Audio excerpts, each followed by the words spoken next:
Bienvenue dans Tuba. Je suis Géraldine Févra, consultante en stratégie et en organisation. Je t'aide à passer de sous-l'eau à CEO. Que tu sois freelance, solopreneur ou que tu veuilles le devenir, Tuba te fait plonger chaque semaine dans le monde de l'entrepreneuriat. Tous les mardis, retrouve un nouvel épisode où je pars à la rencontre d'entrepreneurs. Ici, tu trouveras des idées, des conseils, des outils pour ton business, pour t'aider à entreprendre de manière libre et pragmatique. En clair, pour faciliter ton entrepreneuriat. Bonne écoute! Aujourd'hui, je suis avec Charlotte. Bonjour à toi, comment ça va? Bonjour, merci, ça va très bien Géraldine. Trop chouette. Cette saison, on parle d'entrepreneuriat et de parentalité et surtout de comment est-ce qu'on peut concilier les deux, parce que c'est possible. C'est vrai. Merci donc d'être là aujourd'hui et de venir nous parler de ta vie de créatrice, de coach business Insta, de maman et sans doute de plein d'autres choses.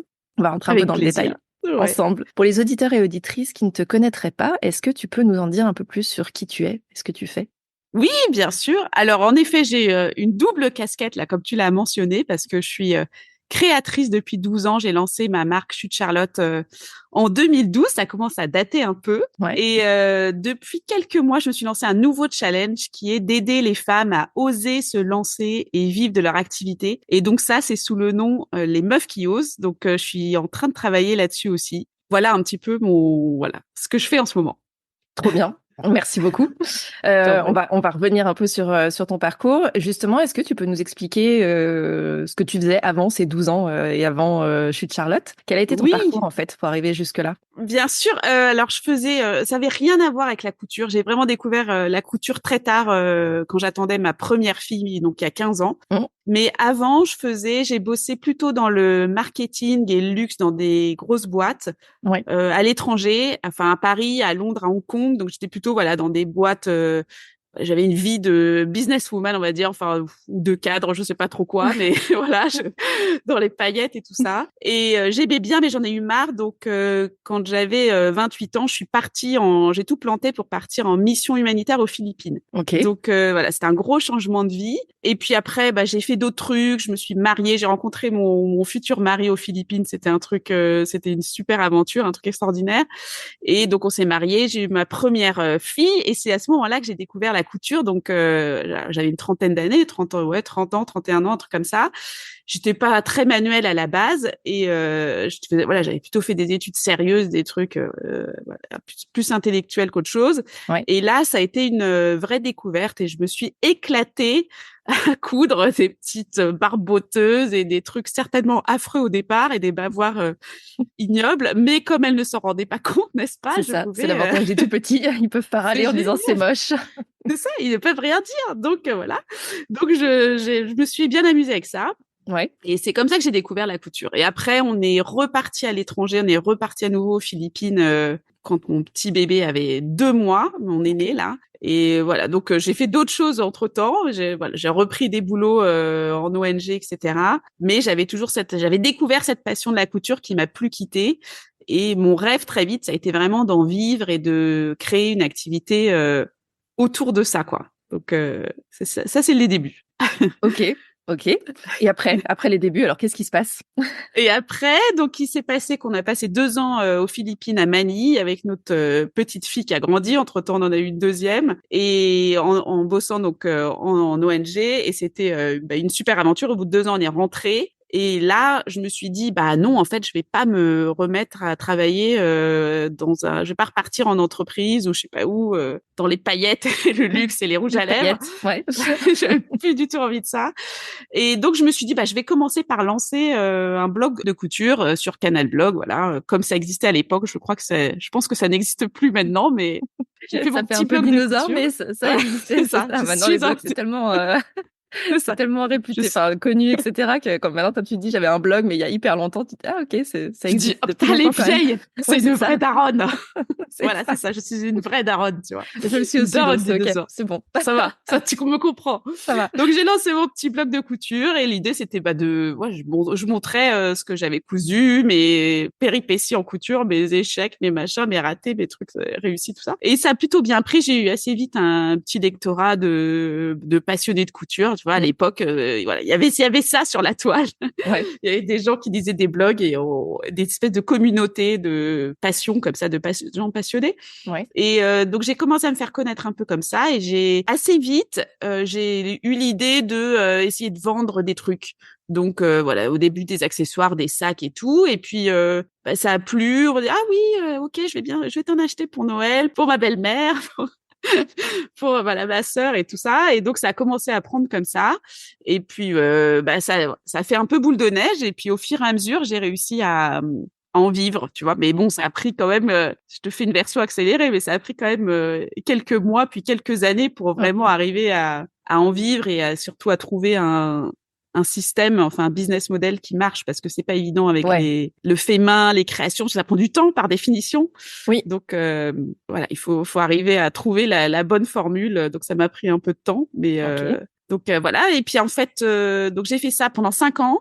Et après, on est reparti vivre en Asie. On est parti vivre à Bali. Ouais. Là, on venait d'avoir notre 3e fille. Donc, j'avais un petit bébé de 6 mois quand on est parti. Et je me suis dit, bah là, ça va être compliqué de continuer de vendre mes besaces en cuir et mes vêtements sur mesure en étant basée à Bali pour des clientes françaises. Ouais. J'ai une petite Comment je problématique. gère le stock, tout ça. Voilà. Ouais, c'est ça. Ok. C'était exactement. J'avais une vraie problématique de vraiment de ça, de business model et tout. Et comme on me demandait depuis plusieurs années, mais Charlotte, vends tes patrons de couture, parce que voilà, comme je vendais des vêtements, des petites robes de cortège et tout, j'avais beaucoup dans mes lectrices sur Instagram et sur mon blog d'avant, etc. Des couturières en fait, des passionnées de couture. Donc ils me disaient c'est sympa ce que tu fais, mais moi je préférerais faire moi-même la robe puisque je sais coudre. Et je disais non, je sais pas faire ça, c'est un autre boulot, c'est très technique, je suis pas modéliste et tout. Et comme ça revenait souvent, et je me suis dit en fait il y a peut-être une opportunité à ce niveau-là. Et d'autant plus que comme on partait justement à l'étranger, je me suis dit si j'arrive à switcher mon business comme ça serait pas mal. Donc je me suis formée. Des PDF pour le coup que en effet des besaces physiques quoi. Exactement, c'est beaucoup plus simple. Donc je me suis lancée dans ce projet qui était un peu dingue au départ, mais voilà, en faisant petit au début, une petite robe, je savais qu'il plaisait, on m'avait demandé 500 000 fois le patron, et ça a plu tout de suite. Donc j'ai continué dans cette voie-là en m'entourant, en me formant et en m'entourant d'experts dans ce domaine-là pour pas être toute seule parce que c'est quand même assez complexe. Ouais. Et donc du coup j'ai débarqué à Bali il y a 7 ans avec ce nouveau projet de patron de couture et j'ai développé mon activité en étant à Bali. Enfin, même si c'était vraiment complètement en ligne, mais après en trouvant une petite couturière à Bali, en me faisant aider et en montant une équipe ici vraiment multinationale, enfin multilangue, parce qu'il y avait des Françaises, des Indonésiennes et tout. Donc ça a été une très jolie, très belle période. Et puis ça m'a permis de développer vraiment cette activité de patron de couture en ligne, club de couture et tout. Voilà, j'ai testé plein de trucs et je me suis bien amusée. Je trouve ça génial dans ce que t'expliques, parce que j'ai l'impression que en fait c'est des choix de vie on repart vivre en Asie, on a des enfants, etc. qui derrière te permettent d'adapter quelque part ton business model. En fait, souvent on va d'abord se dire comment je mets en place un business ou comment j'adapte mon business model pour que ça réponde à mes choix de vie. Et on entend beaucoup travailler la vision, etc. Toi, j'ai l'impression que ça se fait en sens inverse, c'est-à-dire que il y a cet attrait et cette envie de vouloir repartir ou de revenir en Asie ou en France, etc. Et que c'est une fois quelque part que c'est amorcé, de se dire ok, et donc le business, qu'est-ce que j'en fais ou comment est-ce que je le twiste un peu pour que ça fonctionne? Oui, tout à fait. Je trouve que c'est vraiment pour moi l'énorme avantage de l'entrepreneuriat, c'est cette flexibilité que ça te permet, cette liberté à la fois parce que on entend tout le temps parler de ça, la liberté, tout ça, mais moi c'est vraiment quelque chose que je vis dans ma réalité, tu vois, la liberté géographique, etc. Et puis cette flexibilité parce qu'en fait à partir du moment, ce qui est dur, c'est de se lancer, de créer une communauté, de trouver des clients. Ça, c'est jamais facile. Mais à partir du moment où tu as un petit socle, je trouve, de passionnés, surtout que moi, j'étais dans ce secteur-là, je trouve que c'est plus compliqué aujourd'hui, on en parlera peut-être après, mais justement, où je suis plus dans tout ce qui est coaching, formation, business et tout. C'est autre chose. Mais dans ce secteur-là de passionné, tu vois, quand tu touches à quelque chose tu trouves forcément en face de toi des lecteurs, des clients potentiels qui sont passionnés comme toi. Et du coup, je trouve que de créer une communauté et c'est pas facile, on peut pas dire que ça soit facile, mais Enfin, pour moi, ça a été en cas assez naturel. Ça s'est fait sans douleur, sans difficulté. Et puis l'avantage, c'est qu'après, les gens te suivent, quoi. Quand tu as une communauté de fans ou de personnes qui apprécient ce que tu fais, eh ben, ils aiment suivre ton parcours et ils sont prêts à, voilà. Et en effet, c'est vrai ce que tu dis, j'ai toujours fonctionné plutôt dans le sens, j'ai un business que je peux adapter. Comment je fais pour qu'ils suivent mes projets, mes envies, voilà, soit mes contraintes, ça peut être mes contraintes familiales, mes contraintes géographiques, parce qu'en effet, parfois, j'ai pas le choix, je dois rentrer, je dois repartir, je dois vivre à tel endroit, ou mes envies aussi, parce que parfois j'en ai marre. Bah, tu vois, ça a été le cas là ces derniers mois. Je me suis dit, bah en fait, ça fait 12 ans que je fais ça, j'ai envie de faire autre chose, j'ai envie de me lancer un autre défi. Et ça, c'est génial, parce que dans l'entrepreneuriat, comme t'es tout seul à décider, c'est ça. À la fois, c'est flippant parce que t'as personne pour te montrer le chemin. T'es la seule à te mettre tous les freins possibles et imaginables. Ah ouais, c'est ça. T'es la seule, donc t'es la seule à pouvoir gérer ton truc et te lancer vraiment. C'est ça. Et t'as personne qui t'impose le truc, mais en même temps, bon bah tu peux aller un peu où tu veux, quoi. Donc ça c'est extraordinaire, je trouve. Carrément. Et ce que tu disais aussi, c'est tu vois l'idée de se dire bah les patrons, je sais pas faire, mais ok, je vais faire des formations, je vais m'entourer d'experts. Et c'est ce que tu viens de dire. Quand on est seul à décider, on peut se dire ah bah non, je sais pas faire, je suis pas légitime, ok, je lâche l'affaire, je vais pas faire ça. Et j'ai l'impression que ça a presque pas été une question pour toi en fait. C'est-à-dire qu'il y avait cette idée de devoir modifier le business model parce que ça collait à cette nouvelle vie et que finalement il y avait pas de frein. En tout cas, le frein de je connais pas ou c'est pas mon cœur de métier, c'était pas un sujet pour toi quoi. Ouais, bah c'est un sujet parce que si j'ai quand même, tu vois, pendant des mois, on me parlait de ça et je me disais non, je me mets quand même plein de barrières. Ouais. Je suis quand même une très grosse flippée. Les gens le voient pas trop, ils disent ah Charlotte, tu fais des trucs de fou. Mais voilà, tu fonces, tu oses, tu machin. Mais la vérité, c'est que bah tu le sais aussi bien que moi, sur les réseaux sociaux, tu montres 1%, 2% de ta personnalité, de ta vie. Donc dans la vraie vie, je me pose 10 milliards de questions avant de poster sur Instagram. Je suis du genre à me dire mais j'y vais pas, mais c'est nul, c'est gna. Et donc je lutte depuis des années contre ma propre trouille et mes propres angoisses et et je me fais un peu violence. Et puis j'ai aussi un mari, il faut le dire, qui est entrepreneur et qui est hyper punchy et hyper encourageant. Donc j'ai une très très grosse chance par rapport à ça parce qu'il me dit toujours mais vas-y, mais fonce, mais c'est une idée géniale, vas-y. Alors parfois c'est des idées carrément pourries, mais au moins pas de frein d'entourage de je sais pas, c'est risqué, machin. Au moins il y a pas quoi. Voilà, il n'y a pas dans mon entourage immédiat. Après, comme tout le monde, j'ai eu quand même évidemment plein de regards en coin et elle est complètement tarée. Elle a fait des études, c'est pour devenir couturière, n'importe quoi. Tu vois, tous les gens se sont dit, mais elle fait n'importe quoi. Mais c'est pas grave, ça me dérange pas. Donc non, j'ai quand même la trouille. Mais en effet, je me dis c'est possible en fait, je vais tenter. En fait voilà, je me dis toujours écoute, je vais tenter. Si je me plante, c'est pas grave.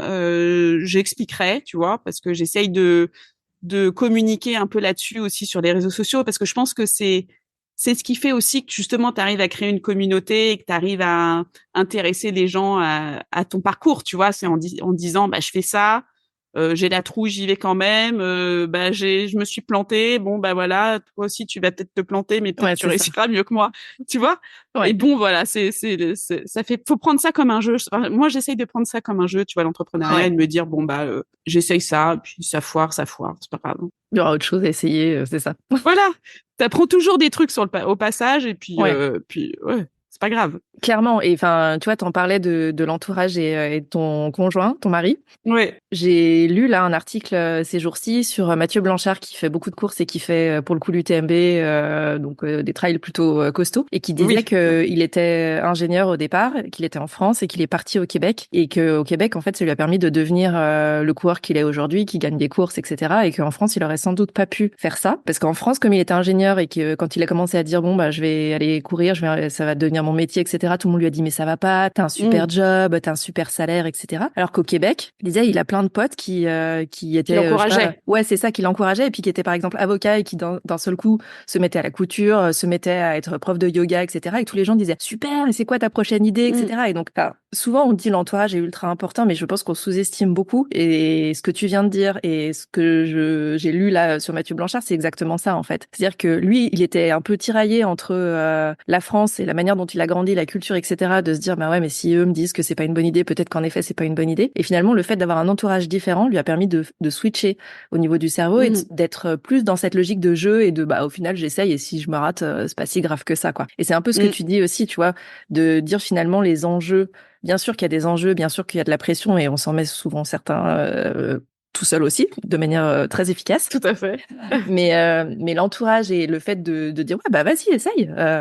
Et même quand tu te dis l'idée est peut-être pourrie, oui mais c'est peut-être en essayant cette idée pourrie que tu vas l'affiner et qu'après ça va devenir un chouette truc en fait. Donc c'est ultra important je pense. Ouais, complètement. L'entourage, c'est vrai que c'est fondamental. Et moi, là, j'ai la chance de vivre en Asie depuis 7 ans. Ouais. Et du coup, alors c'est pas le Québec, je connais pas le Québec, mais c'est sûr que c'est complètement différent de la France. Et ici à Bali, il y a énormément d'entrepreneurs. La plupart de mes copines, c'est des femmes qui ont monté leur business, qui ont fait des trucs qui tentent, qui se plantent, qui retentent, tu vois. Ouais. Donc c'est sûr que c'est une autre dynamique. Quand je reviens en France et que je retrouve mes amis, ma famille, etc., qui sont dans des vies plus classiques, des boulots plus classiques, etc., forcément, il y a un décalage et je sens beaucoup de peur souvent.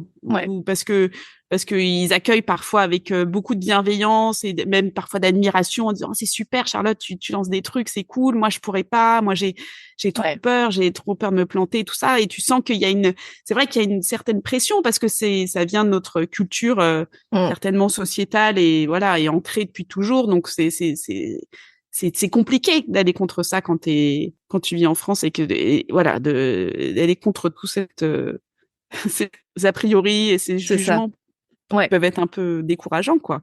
Oui, et puis quand on est soi-même dans le doute, s'il y a du doute en plus de tout, on est là, bon, bah peut-être que c'est eux qui ont raison, en fait. C'est horrible. Pas forcément. Ouais, complètement. C'est ça. Tu le disais dans ton parcours, donc il a été aussi ponctué de maternité, de grossesse et donc le fait d'avoir des enfants. Est-ce que c'était... Alors pour moi, il y a plusieurs challenges en fait dans ce que j'entends. Et j'aimerais bien qu'on creuse un peu ça, c'est-à-dire il y a à la fois l'entrepreneuriat, le fait de devenir parent et l'étranger qui potentiellement peut nécessiter aussi des adaptations. Mm-hmm. C'est quoi les challenges en fait que tu as ou que vous avez rencontrés, peut-être à la naissance de ton premier enfant, pour justement réussir à concilier, à trouver un équilibre en fait dans tout ça? C'est vrai que ça a été une succession de challenges, comme tu dis, entre les différentes naissances, les différents, la vie à l'étranger, aux Philippines, en France, en Asie, etc. C'est une sorte d'instabilité permanente, tu vois. Ouais. Mais bon, ça me convient finalement assez. Les plus gros challenges, ça a été, la vie à Manille. Quand on est parti avec un petit bébé de 2 mois et puis une petite fille, tu vois, un an après, ça a été quand même un gros challenge parce qu'on connaissait, moi j'avais vécu 1 an au fin fond des Philippines en faisant une mission humanitaire. Là, je te disais quand je suis partie de Londres, tu vois, je suis à 28 ans et donc c'était vraiment au fin fond de la Cambrousse et tout ça. Ça a été une super expérience. Et c'est là que j'ai rencontré mon mari qui est venu me remplacer à la fin de ma mission, donc c'était rigolo. Mais quand on est reparti à Manille, Manille c'est une ville qui est très difficile parce que c'est une mégalopole asiatique. Il y a énormément de monde, de bruit, de misère, on travaillait dans les bidonvilles et tout, donc c'était quand même un gros challenge avec un petit bébé de 2 mois que je trimballais en porte-bébé, tu vois. Donc ça a été assez compliqué de gérer le premier bébé. Donc ton apprentissage en tant que parent c'est quoi en fait, il y a pas de guide, comment je fais, comment je gère ça en fait. Il y a pas de guide, comment je gère ça, le lait, comment je vais faire quand j'ai arrêté d'allaiter, oh là là, mais ça c'est pas les mêmes, tu vois, tout est différent. Ouais. Tout est un peu ça, c'est assez déstabilisant. C'est à la fois ce qui est génial de vivre à l'étranger, mais c'est que forcément t'es remué dans tes certitudes et dans tes habitudes. Donc c'est ce que tu recherches quand tu pars. Oui. Et puis quand tu te retrouves confronté à ça, par moment t'es pas prêt, tu vois. Pas autant que ça quand même. Ouais, c'est ça. Pas autant que ça.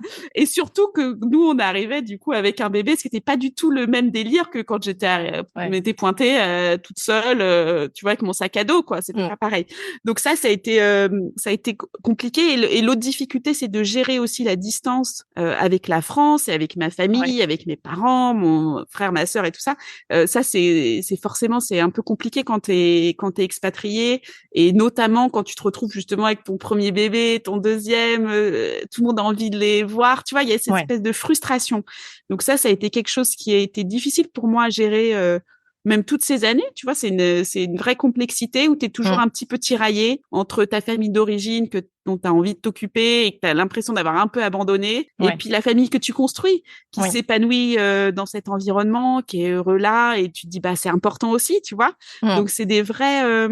pour moi, ça, c'est une vraie problématique, alors qui est un peu au-delà de la sphère professionnelle, tu vois, parce que c'est vraiment plus voilà, problématique personnelle. Donc, comment tu gères? Donc, en général, je fais des allers-retours. J'ai un bilan carbone qui est, je pense, catastrophique. Donc, je reviens régulièrement en France pour aller voir ma maman, mon frère, m'en occuper un peu. Puis je repars et puis je reviens. Tu vois, je fais des trucs comme ça. Mais voilà. Et après, les enfants, sur le challenge des enfants, bah, c'est sûr que c'est à la fois génial, comme on le disait tout à l'heure, l'entrepreneuriat, parce que ça te permet une vraie flexibilité. Tu peux construire tes projets et tout.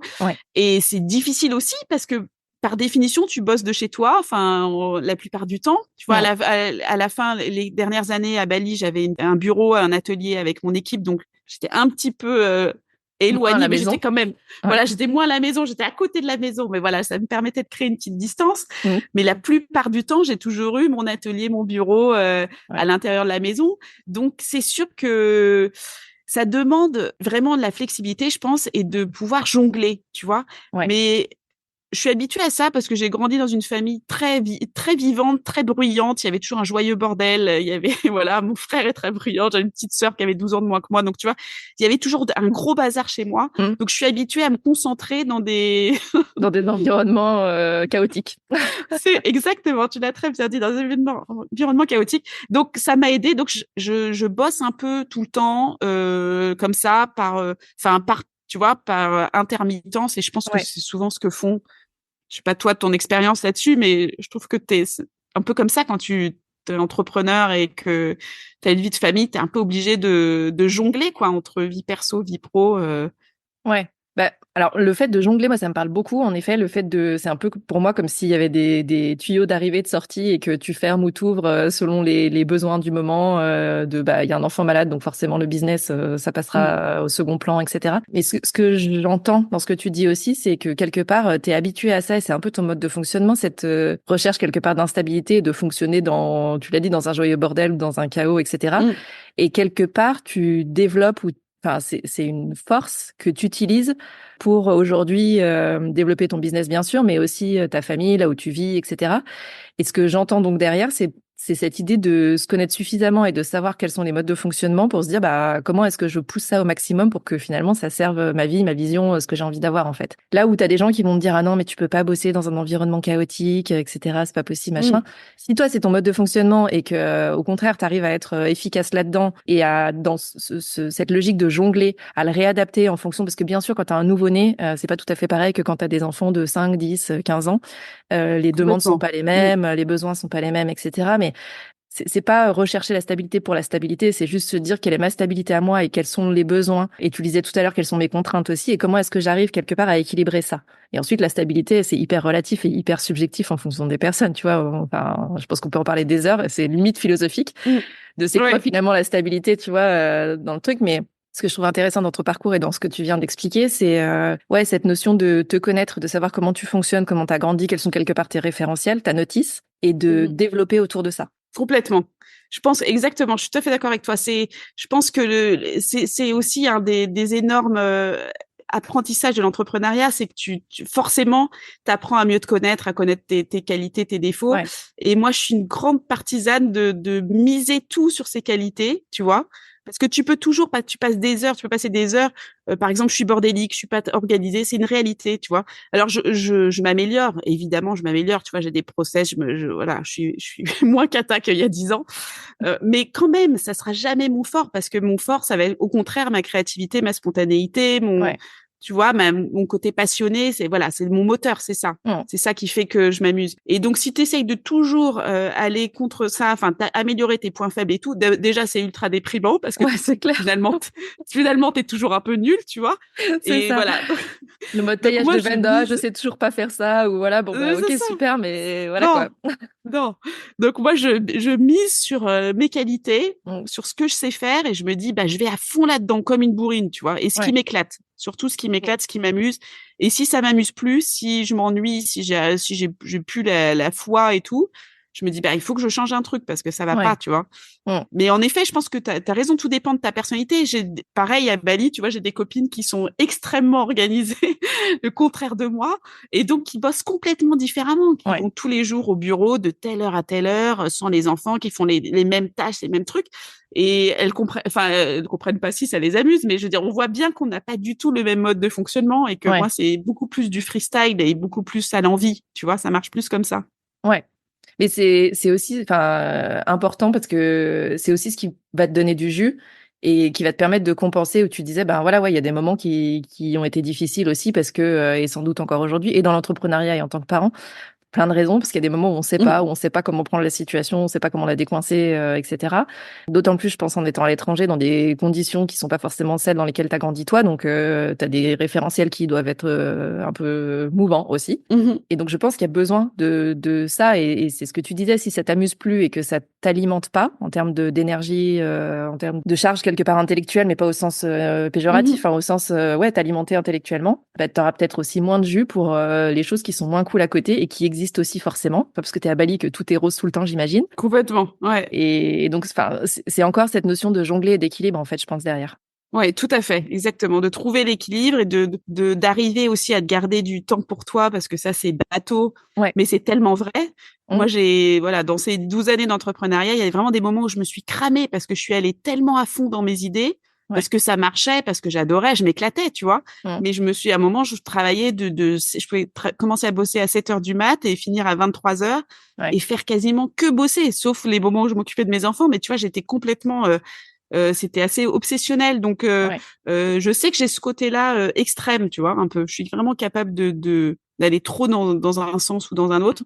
Donc, avec le temps, j'apprends à rééquilibrer ça. Et c'est vrai que c'est super important de garder du temps pour faire des trucs, comme tu dis, qui t'alimentent, qui te plaisent, qui t'animent, qui faire du sport, enfin, se balader, s'aérer la tête, parce que sinon, on peut quand même devenir dingue, notamment sur les réseaux sociaux. Je trouve que les réseaux sociaux, c'est quand même très compliqué à gérer.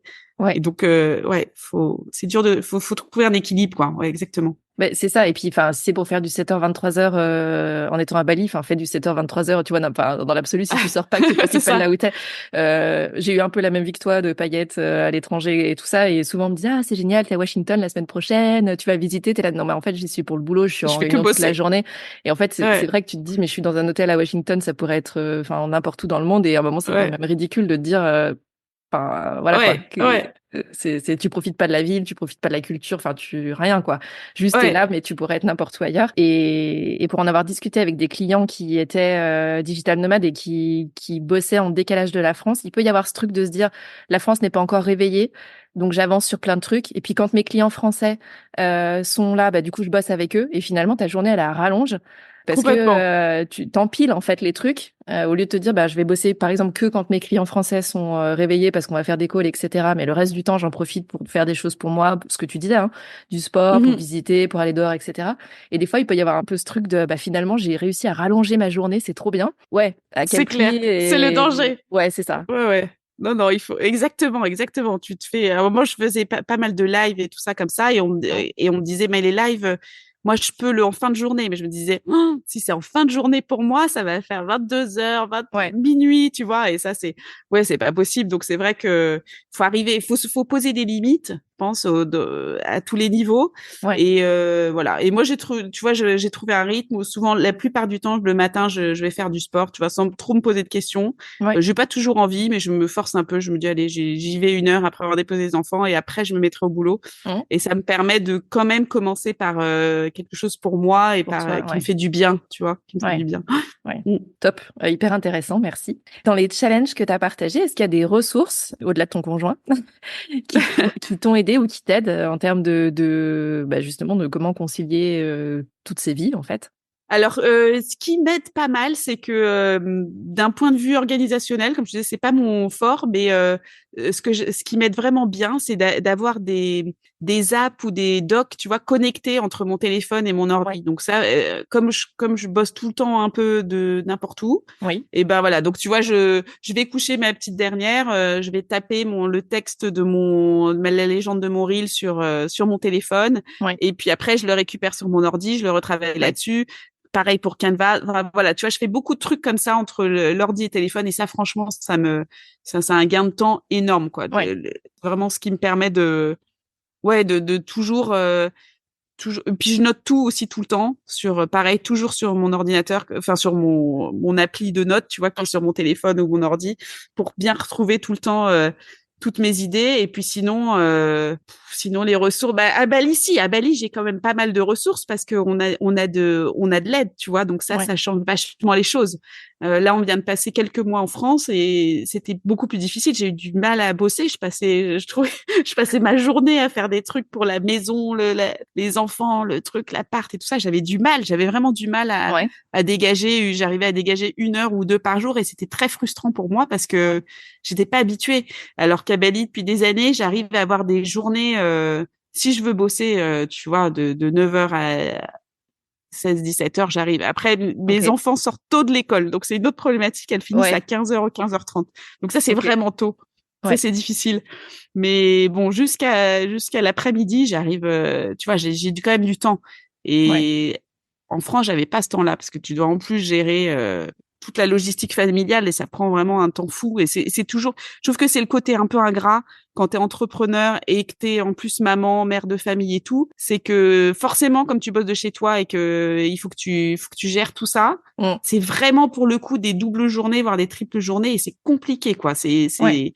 C'est assez épuisant d'arriver à tout mener de front et je trouve qu'on s'en rend pas forcément, enfin on n'en parle pas en tout cas beaucoup, tu vois, on parle beaucoup de la charge mentale de la mère de famille ou de la femme qui bosse et tout, mais en fait Ouais. les femmes entrepreneurs c'est autant, voire enfin peut-être pas plus compliqué mais autant, Ça empile et en fait, je pense. Ouais.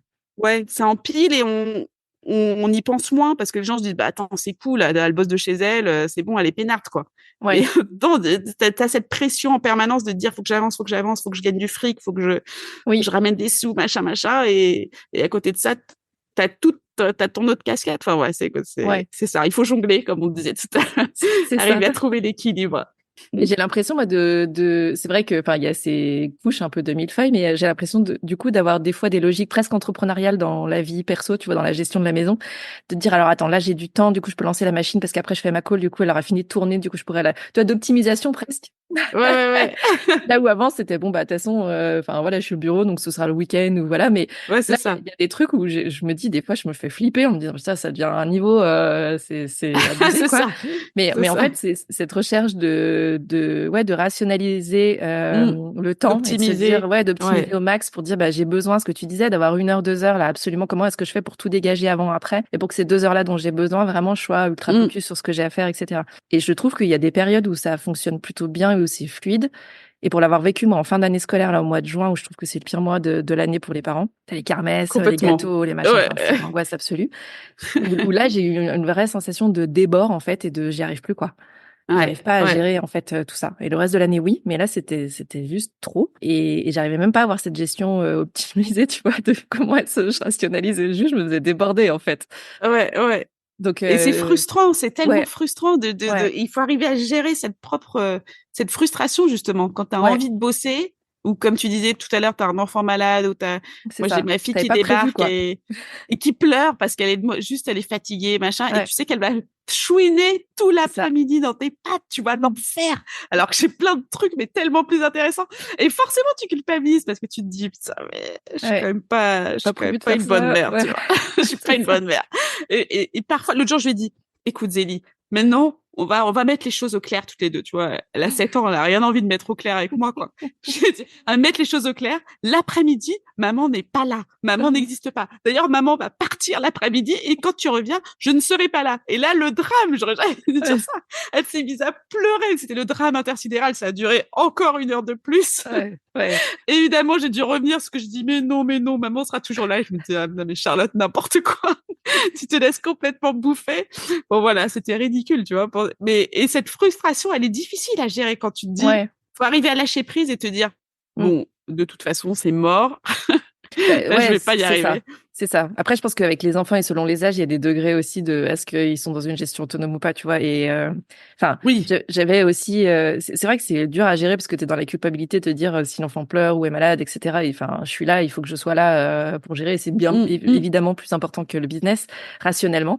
Sauf que c'est ce qu'on dit. Si tu avais prévu de faire autre chose, que tu avais envie de faire les choses, etc. Bah du coup, tu as quand même la frustration. Complètement. Et pour le coup, j'en discutais avec une psy qui me disait mais c'est aussi un moment important de lui dire là, je suis juste pas dispo pour toi. Alors ça marche pas encore une fois. Pas à tous les âges, un enfant qui vomit non-stop, on va dire non, je ne suis pas disponible pour toi, tu te débrouilles, tu prends le seau et je reviens dans 4 heures. Non. Nettoie toi-même ton vomi. C'est ça, débrouille-toi. Je suis pas, voilà, c'est pas ce que je suis en train de dire. Mais il y a aussi ce truc de dire, il y a des moments où je suis pas disponible. Et ça veut pas dire que je serai jamais disponible pour toi, mais il y a des moments où des fois j'ai peur, des fois j'ai des doutes liés au business. Et c'est pas à cause de toi, mais j'ai besoin de gérer ça et de voir comment gérer moi. Ensuite, quand je serai disponible, bien sûr, je serai là et que je serai à ton écoute et qu'on fera un jeu, bref, peu importe. De fou. Voilà. Mais il y a aussi ce truc de s'autoriser à dire non, il y a des moments où c'est pas possible et il y a des moments où j'avais prévu de faire un truc qui était important pour moi et qui compte pour moi et là j'ai besoin de le faire aussi parce que déjà nous je pense que ça nous autorise et que ça dose aussi et la culpabilité et la frustration, ce qui est pas neutre. Et accessoirement pour les enfants, je pense que ça les autorise eux aussi à fonctionner de cette manière-là et après à dire quand ils grandissent bah non, là je suis pas en capacité de ou j'ai pas envie ou voilà. Ouais, tout à fait. Et je dis pas que c'est facile parce que c'est un truc que j'expérimente pour le coup et ça marche pas à tous les coups et c'est pas ultra simple, mais je trouve ça intéressant juste d'y penser, de l'avoir en tête et de se dire est-ce qu'il y a des fois où on peut trouver un peu encore une fois jongler et trouver un peu ce truc de oui, je comprends ton besoin, mais là le mien c'est ça aussi et c'est aussi important, pas parce que je suis ta maman que ton besoin passe systématiquement tout le temps devant les miens. Et comment t'équilibres ça en fait? Ouais, complètement. Arriver à poser des limites et à expliquer les choses et et ça, je pense que c'est quelque chose qu'on apprend tous les jours de notre vie de maman ou de papa, quoi. C'est ça. Je pense que c'est un vrai chemin parental. Ouais, c'est ça. Pas de guide non plus. C'est non, comme l'entrepreneuriat, c'est ça. C'est t'expérimentes. Il y a des trucs. Je pense qu'on se dit non là c'était pas non ça marche pas du tout et d'autres beaucoup plus. Mais voilà. Ouais, c'est ça. Merci beaucoup en tout cas d'avoir partagé tes ressources et ton mode de fonctionnement. T'en prie. On arrive à la fin de cet épisode. Est-ce qu'il y a d'autres sujets que l'on n'aurait pas abordés et que tu voulais aborder? Ça c'est une question piège. Non, je sais pas. On en a abordé pas mal déjà, mais non, je trouve que c'était intéressant de faire le tour de ces problématiques-là. Ouais. Trop cool. Toi qui nous écoutes, tu peux retrouver tous les liens pour joindre Charlotte sous la description de cet épisode. Si tu as aimé l'épisode d'aujourd'hui et que tu penses que ça peut aider ou inspirer quelqu'un, partage ça autour de toi, que ce soit en story, sur LinkedIn, au prochain apéro avec tes voisins, ça marche aussi. Tout à fait. Merci beaucoup Charlotte d'être venue me parler d'Antuba. J'ai hâte du coup de voir comment se développe cette nouvelle activité et de voir si d'autres activités pop et ce que ça va donner. C'est possible. Merci à toi Géraldine, c'était très sympa. Avec plaisir, merci Charlotte. Merci pour ton écoute. Tu as aimé cet épisode ? Si tu veux promouvoir Tuba, la meilleure façon de le faire, c'est de laisser un avis 5 étoiles sur ta plateforme d'écoute préférée. Tu peux t'abonner pour ne pas rater les prochains épisodes et partager celui-ci avec d'autres entrepreneurs à qui il pourrait être utile. Si tu veux me faire un retour direct, retrouve les liens pour me contacter en description de l'épisode. On se retrouve la semaine prochaine.